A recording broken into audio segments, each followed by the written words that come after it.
Bonjour à toutes et tous et bienvenue dans ce nouveau numéro de Cap Amérique. À la une cette semaine, cette question, la Cour suprême des États-Unis va-t-elle supprimer le droit à l'avortement ?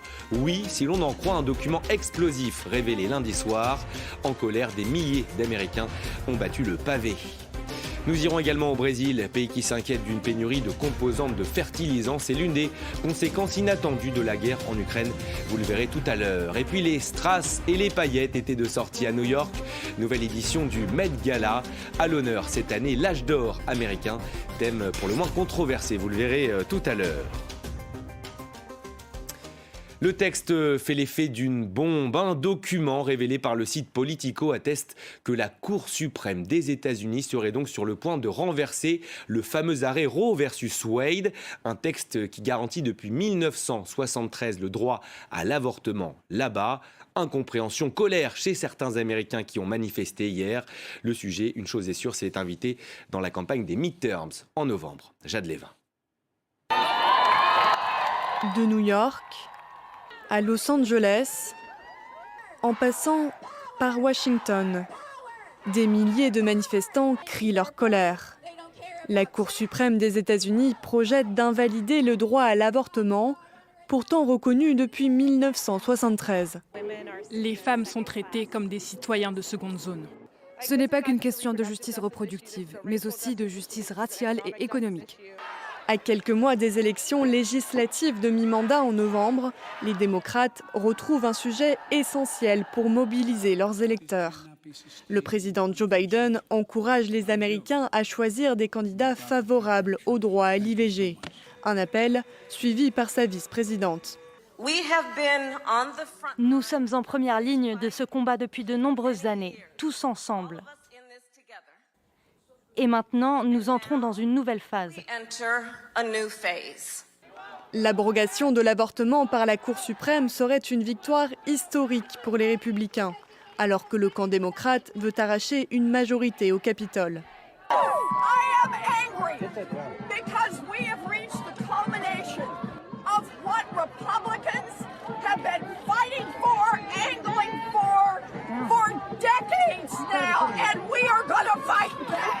Mais dans un pays où les clivages idéologiques sont particulièrement forts, l'avortement pourrait tout aussi bien mobiliser les électeurs républicains pour le scrutin de mi-mandat. La Cour suprême, majoritairement conservatrice, rendra son arrêt d'ici fin juin.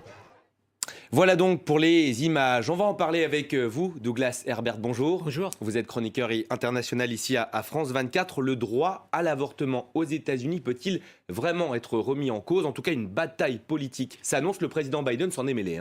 Il s'en mêle en fait, bien sûr, parce qu'en fait, Biden, il est à la fois horrifié et scandalisé par l'éventuelle remise en question d'un droit qu'il considère comme fondamental, c'est-à-dire le droit des femmes à choisir l'avortement ou non. Mais qu'est-ce qu'il peut faire ? Parce que maintenant, comme vous le savez, comme nos téléspectateurs le savent, il jouit d'une très faible majorité au Congrès américain. Au Sénat, c'est presque rien.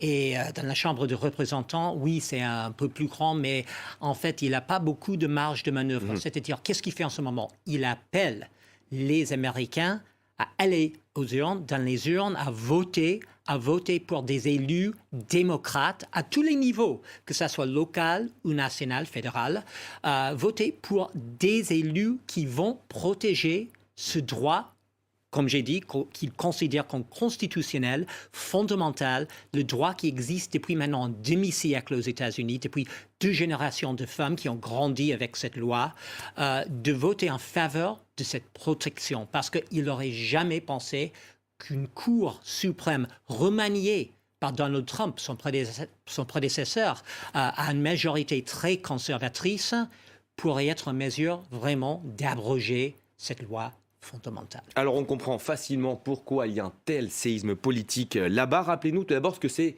Roe versus Wade, c'est quoi exactement ? C'était quoi ? C'était à la base, c'était une loi qui consacre, comme j'ai dit, le droit constitutionnel à l'avortement, c'est-à-dire à l'interruption volontaire de grossesse.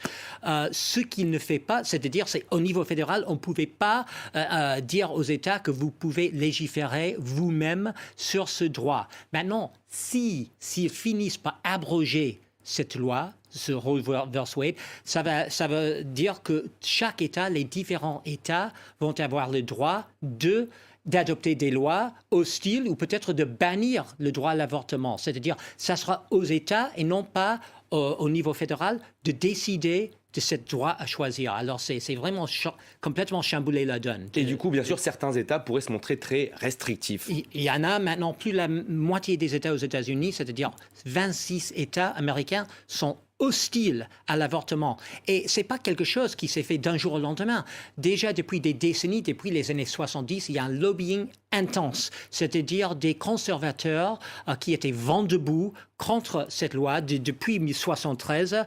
Mais ces derniers temps, récemment, de plus en plus d'États, ils adoptent de plus en plus de lois restrictives, c'est-à-dire des lois avec des contraintes qui empêchent effectivement les femmes de choisir. Il y a même maintenant dans des États comme le Texas, l'Oklahoma, maintenant, même en cas de viol ou d'inceste, l'avortement serait considéré comme illégal. C'est-à-dire, s'il y a la remise en question, si la loi est abrogée, Roe versus Wade, ça veut dire d'un jour au lendemain, on pourrait voir peut-être la moitié des États passer à la vitesse supérieure et bannir le droit à l'avortement aux États-Unis. Merci pour tous ces éléments, Doug, qui nous permettent de mieux comprendre la situation actuelle aux États-Unis. Merci beaucoup à vous. On en vient à présent à la guerre en Ukraine et à ses conséquences parfois surprenantes. Vous allez tout comprendre. Exemple, au Brésil, un pays où l'agrobusiness est roi. Mais sur place, vous allez le voir, on commence à s'inquiéter d'éventuelles pénuries, notamment celles des composantes de fertilisants. Nos correspondantes se sont rendues à l'Agrishow de Ribeirão Preto, épicentre d'un lobby agricole. Vous allez le voir, pour le moins préoccupé. Reportage Fanny Lothaire avec Louise Rollet. Au cœur de l'État de São Paulo, plus de 520 000 mètres carrés entièrement dédiés aux technologies et aux produits agricoles. Pour inaugurer l'une des plus grandes foires au monde, un invité d'honneur était attendu avec impatience. En pleine pré-campagne électorale, Jair Bolsonaro est venu rassurer sa base sur un des plus épineux problèmes que rencontre le Brésil depuis le début de la guerre en Ukraine, les stocks de fertilisants. Il y a quelques jours, et malgré les commentaires de certaines personnes disant que ma visite à Poutine n'était pas opportune, nous avons reçu l'information selon laquelle presque 30 navires remplis de fertilisants arrivaient en provenance de Russie. Près de 25% du potassium et du phosphate présents dans les fertilisants viennent de Russie. Pour cette entreprise, il faut donc trouver des alternatives afin d'éviter de possibles futures pénuries. Le Brésil est un pays qui dépend essentiellement de l'agrobusiness et il n'a pas sanctionné les pays en guerre justement pour continuer de recevoir des navires chargés de fertilisants. Mais c'est sûr que cela reste une grande préoccupation pour nous et pour les agriculteurs qui commandent nos produits. Une des solutions, selon Jair Bolsonaro, serait d'exploiter le sol des territoires indigènes, censés être riches en potassium. C'est une alternative très intelligente que notre président a trouvée. Et il veut que le Brésil devienne indépendant en matières premières, c'est sûr, pas du jour au lendemain. Mais on doit bien commencer. Mais au Parlement, à Brasilia, l'opposition grince des dents. Pour ce député écologiste, la guerre en Ukraine n'est qu'une excuse de plus. Le gouvernement actuel a fermé les usines de fertilisants. Le Brésil a sciemment décidé de devenir dépendant. Mais la véritable solution se trouve ailleurs. Il faut prendre notre chemin. On doit changer notre manière de faire l'agriculture au Brésil. On doit parier sur des fertilisants moins polluants. Selon un récent rapport de l'Université des Mines, les terres indigènes ne seraient pas aussi riches en potassium que le gouvernement voudrait le faire croire. Dans un Brésil plus que jamais divisé en pleine année d'élection présidentielle, même les fertilisants sont une source de conflit.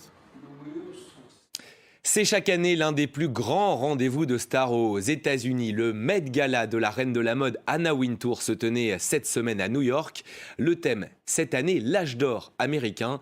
Miroir inversé, dirons-nous, de la situation actuelle où les crises sont légion. Laura Roudot. Chaque premier lundi de mai, au cœur de Manhattan, la planète People pavane au Met Gala. C'est merveilleux d'être de retour. Je suis tellement heureuse de voir tout le monde ici ce soir.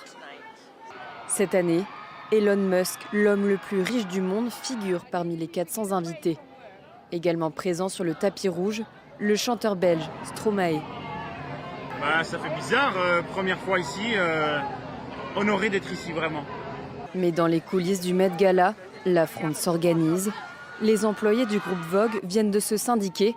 Ils dénoncent notamment l'épuisement des équipes.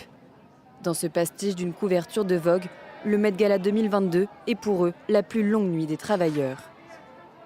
Un Met Gala décidément politique cette année. Le thème retenu, l'âge d'or américain de la fin du 19e siècle, fait polémique, car glorifier cette période de prospérité exceptionnelle n'est pas en phase avec l'actualité.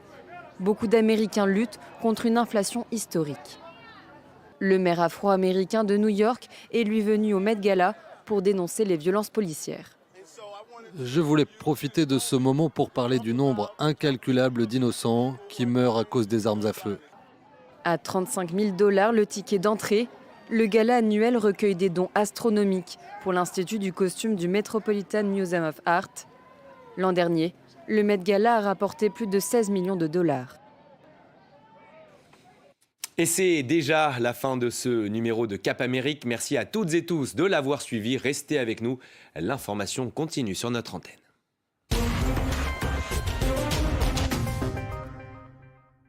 C'est l'heure de politique en partenariat avec Slate.fr. Chaque semaine, Roselyne Fèvre et Jean-Marie Colombani reçoivent des éditorialistes et décryptent avec eux les grands thèmes politiques qui font l'actualité du moment. Vous avez remarqué qu'il y a quand même une vraie révolution. Politique, en partenariat avec Slate.fr. C'est sur France 24 et France24.com.